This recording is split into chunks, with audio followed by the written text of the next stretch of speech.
يسألونك ماذا ينفقون قل ما أنفقتم من خير فللوالدين والأقربين واليتامى والمساكين وابن السبيل وما تفعلوا من خير فإن الله به عليم.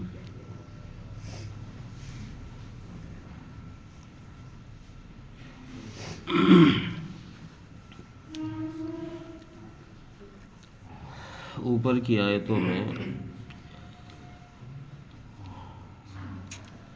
مسلمانوں کو یہ تاکید کی گئی تھی کہ کفر و نفاق کو چھوڑ کر پورے طریقے سے ایمان میں داخل ہو جاؤ، 100% مسلمان بن جاؤ، 100% ایمان والے بن جاؤ۔ اس کے لیے تمہیں چاہے کتنی ہی مشقتیں برداشت کرنی پڑیں، جان کی قربانی دینی پڑے یا مال کی قربانی دینی پڑے، لیکن اپنے ایمان کا سودا کسی سے نہیں کرنا۔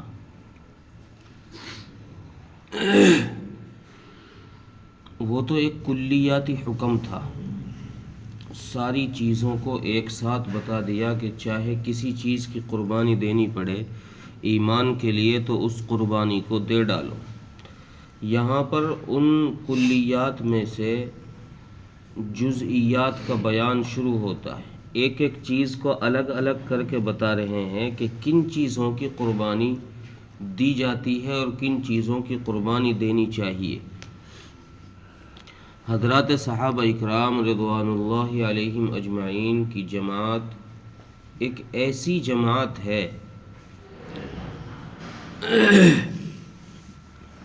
مفسر قرآن حضرت عبداللہ بن مسعود رضی اللہ عنہ فرماتے ہیں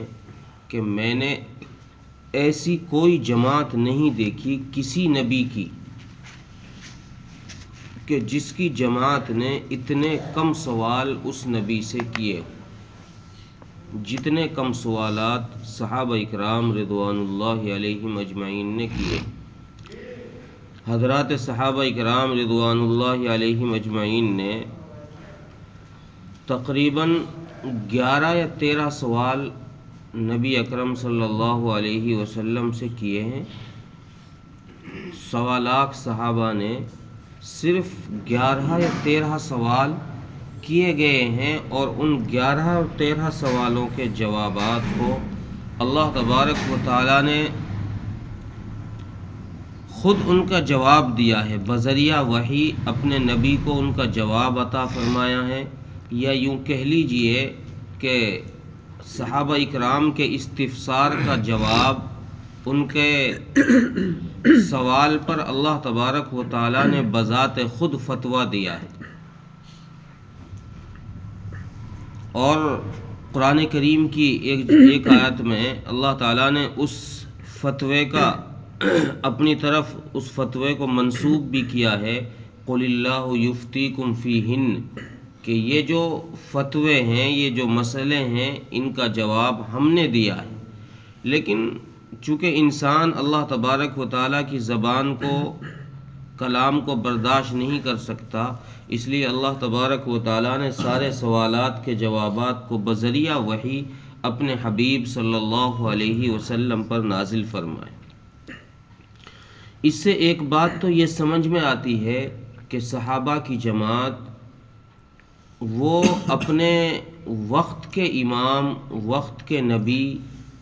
اور اپنے پیر اور مرشد کی کتنی قدر کرتے تھے کہ ان کے سامنے بیجا سوالات کرنا، ان کے سامنے شور مچانا، یا ان کے سامنے ان کی شان کے خلاف کوئی بات کہنا، یا ان کی پیٹھ پیچھے کسی اور سے ان کے خلاف کوئی زبان درازی کرنا، یہ بات تو صحابہ اکرام سے ممکن ہی نہیں ہے کہ نبی کی شان کے خلاف یہ بات ہو جائے، کہ کسی کی پیٹھ پیچھے جا کر نبی کی برائی کر رہے ہوں صحابی، ہوں اسی نبی کے امتی اور اسی کے پیچھے نماز پڑھنے والے، اور جا کر دوسرے لوگوں میں اس کی برائی کریں، تو یہ تو بات ناممکن ہے، یہ تو صحابہ اکرام سے ہو نہیں سکتا۔ صحابہ اکرام نے اپنے نبی کی قدر کر کر امت کو یہ سبق سکھایا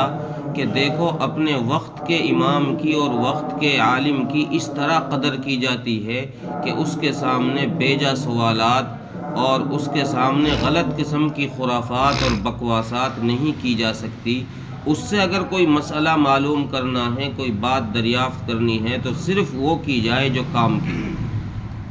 یہ نہیں کہ زبان کھولی اور بکواس کرنی شروع کر دی۔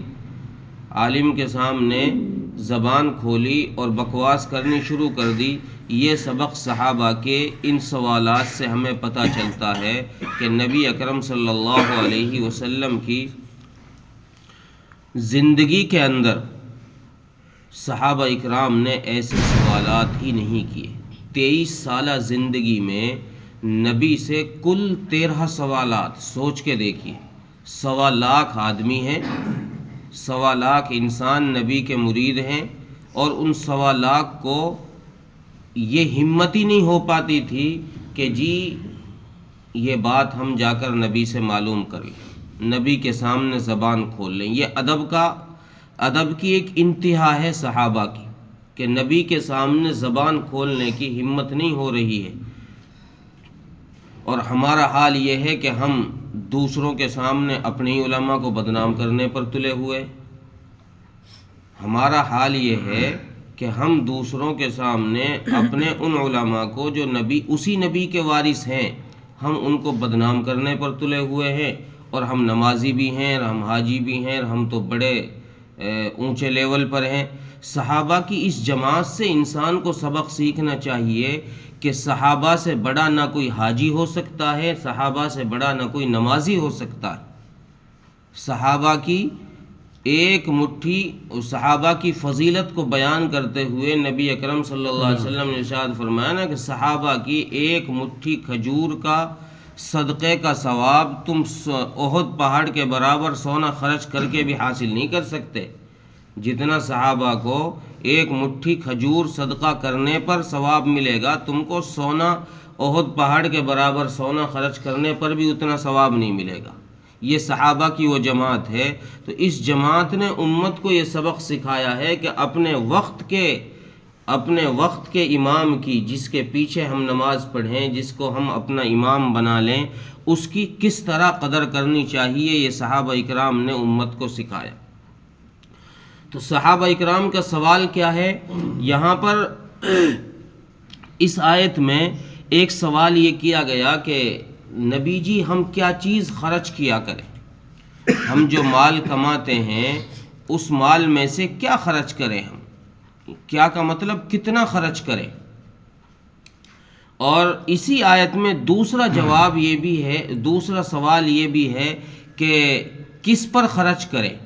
کس جگہ خرچ کریں، مال میں سے کیا چیز خرچ کریں، یعنی کتنا خرچ کریں اور کس پر خرچ کریں۔ یہ 2 سوال، اس کے بعد یہی سوال کو اس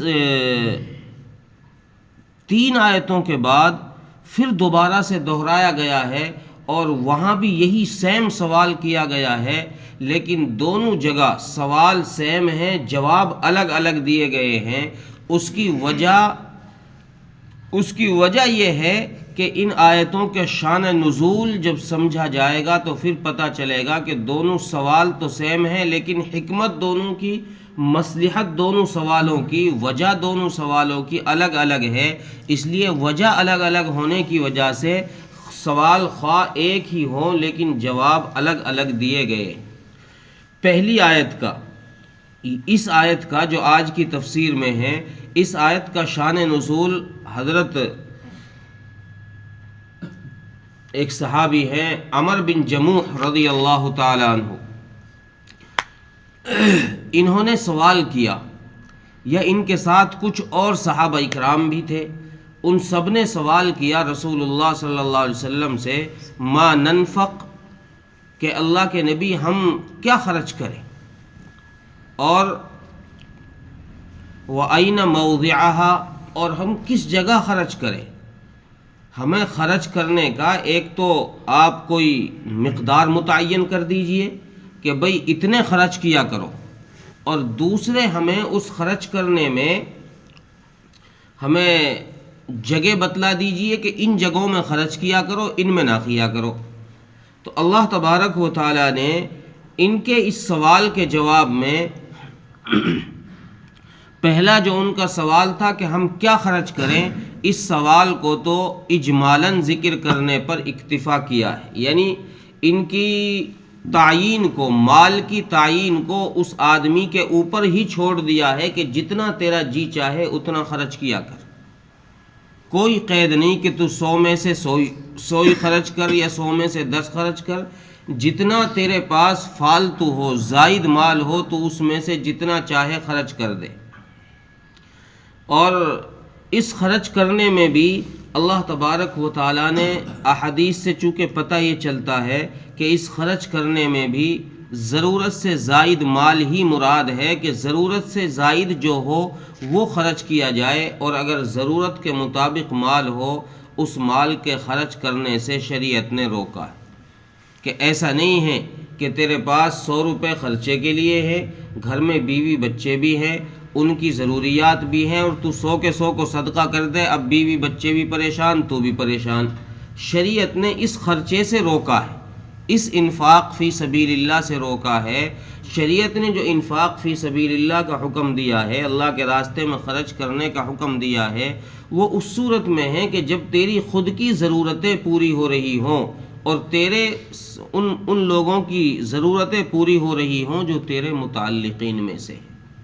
جن کا تو کفیل ہے، جن کو تو کھلاتا پلاتا ہے، جو تیری ذمہ داری میں ہے، ایسے لوگ جن پر تو خرچ کر رہا ہے، ایسے لوگوں کی ضرورت پوری ہو رہی ہے اور پھر مال بچ رہا ہے، تو اب اس بچے ہوئے مال میں سے جتنا چاہے خرچ کرے۔ اب اس میں سے خرچ کہاں کرے؟ یہ تعین تو اللہ تبارک و تعالیٰ نے بندے کے اوپر چھوڑ دی کہ تو جتنا چاہے متعین کر کے خرچ کر لے، 100 کر، 1000 کر، لاکھ کر، جتنا کرے تو خرچ کر لے۔ اور رہی بات دوسرا سوال کا، دوسرا سوال یہ تھا کہ کس جگہ خرچ کریں، تو اللہ تبارک و تعالیٰ نے ان جگہوں کو متعین کرتے ہوئے یہاں یہ ارشاد فرمایا کہ ان جگہوں میں سے ایک جگہ والدین کا حق ہے، کہ تیرے والدین جو ہیں ان والدین پر بھی تو خرچ کیا کر، یہ تیرا خرچ کرنے کا محل ہے۔ یہ نہیں کہ حدیث میں آتا ہے کہ اگر ویسے بھی ہدیہ اگر کوئی والدین کو یا رشتہ داروں کو انسان دے تو اس ہدیے میں بھی اگر انسان ثواب کی نیت کر لے، اللہ کو راضی کرنے کی نیت کر لے، تو اللہ تبارک و تعالیٰ اس ہدیے پر بھی اسے اجر دے گا۔ صدقہ اور خیرات پر تو اجر ملتا ہی ہے، اگر ہدیے میں انسان نے اللہ کو راضی کرنے کی نیت کر لی تو اللہ تبارک و تعالیٰ اس ہدیے پر بھی اسے اجر دے گا۔ تو پہلا حق تو بتلایا کہ مال کو خرچ اس جگہ کیا جائے، کس جگہ کیا جائے، ان میں سے ایک جگہ بتلائی فَلِلْوَالِدَيْن، کہ والدین کا حق ہے ان پر خرچ کیا جائے، ان کی ضروریات کا خیال کیا جائے، ان کے کھانے پینے کا، ان کے اوڑھنے بچھانے کا، پہننے کا، ان چیزوں کا خیال کیا جائے کہ والدین کے لیے کس چیز کی ضرورت ہے، ان پر خرچ کیا جائے۔ اور دوسری جگہ فرمائی والاقربین، اور رشتہ داروں پر بھی خرچ کیا جائے، اپنی خالہ، پھوپھا، پھوپھی اور تایا، چچا، اپنے جو رشتہ دار ہیں،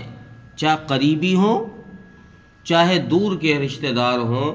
چاہے خون کے رشتے سے تعلق رکھتے ہوں یا نسبتی رشتہ دار ہوں، سارے رشتہ داروں کا خیال کر کے ان پر خرچ کیا جائے۔ اقربین کا ایک لفظ ایسا بولا ہے اللہ تعالیٰ نے کہ اس اقربین کے اندر ہر قسم کا رشتہ شامل ہو گیا، کوئی رشتہ اس سے باہر نہیں ہے۔ یہ قرآن کی خوبی ہے کہ قرآن ایسی واحد کتاب ہے کہ جس میں الفاظ کم ہوتے ہیں اور معنی بہت سارے ہوتے ہیں۔ اگر قرآن کو ایک ایک لفظ کے لیے، ایک ایک معنی کے لیے الگ الگ لفظ بیان کیا جاتا قرآن کے اندر، تو پھر قرآن کا مجمع بہت بڑا ہو جاتا، قرآن بہت بڑی کتاب بن جاتی، اس کا پڑھنا مشکل اور ناممکن ہو جاتا۔ اس لیے اللہ تبارک و تعالیٰ نے قرآن کے اندر یہ خوبی رکھی ہے کہ قرآن میں وہ الفاظ سجائے ہیں، قرآن میں ان الفاظوں کو پرویا ہے جن الفاظوں کے اندر لفظ ایک ہے، معنی سینکڑوں ہزاروں بھرے پڑے ہیں۔ اللہ تبارک و تعالیٰ نے انہی الفاظ میں سے ایک لفظ یہاں یہ فرمایا والاقربین، اب اس میں لے کے اپنے رشتہ داروں سے اور اخیر تک کی رشتہ داری سب اس میں شامل ہو گئی،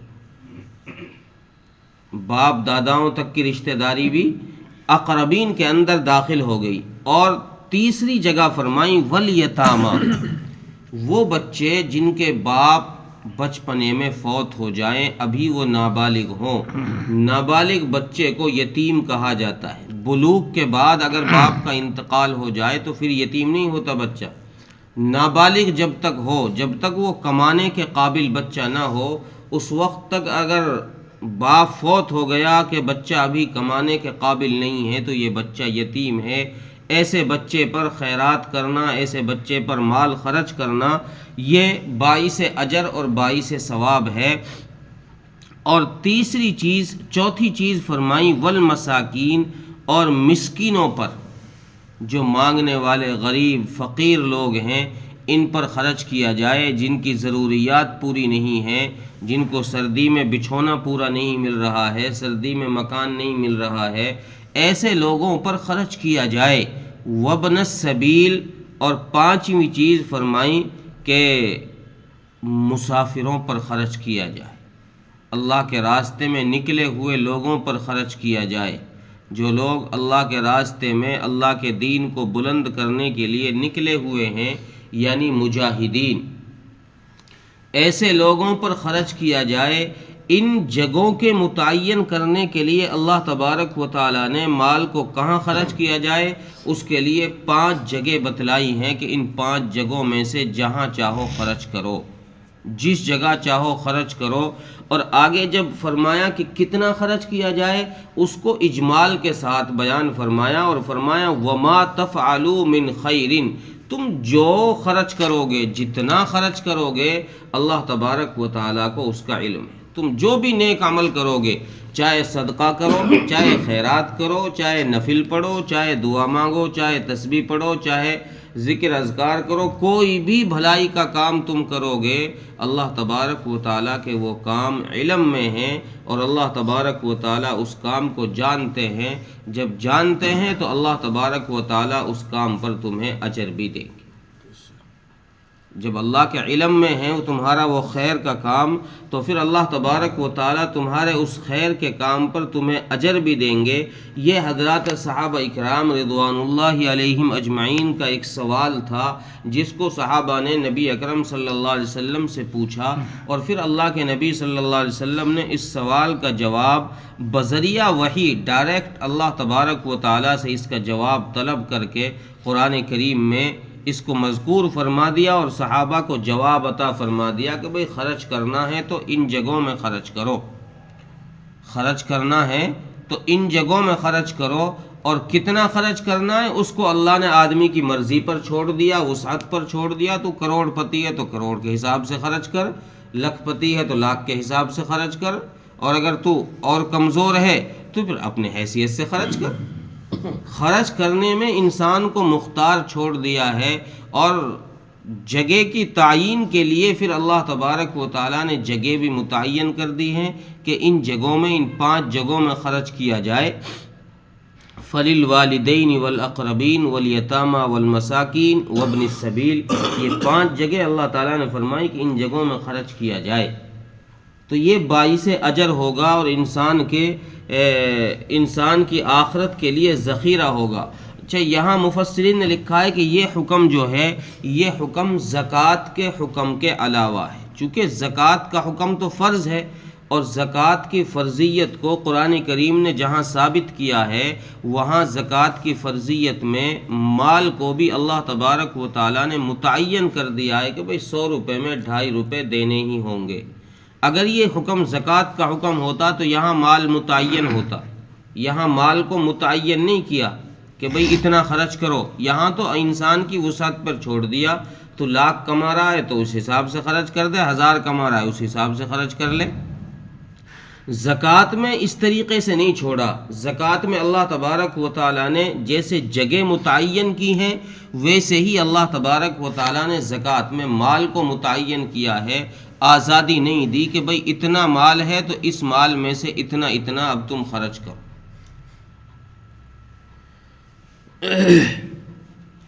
یسألونک ماذا ينفقون،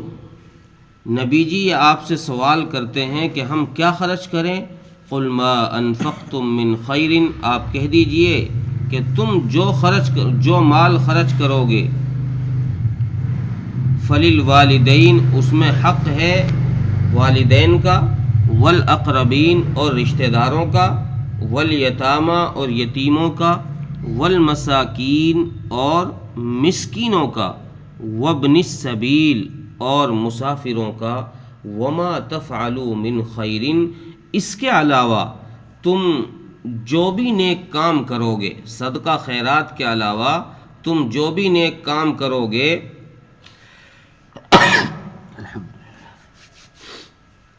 فإن اللہ بہ علیم، بے شک اللہ تبارک و تعالیٰ تمہارے اس عمل کو جانتا ہے. اللہ کے علم میں ہے تمہارا وہ عمل، تو اللہ تبارک و تعالیٰ تمہارے اس عمل پر تمہیں اجر بھی عطا فرمائے. اللہ تعالیٰ عمل کی توفیق.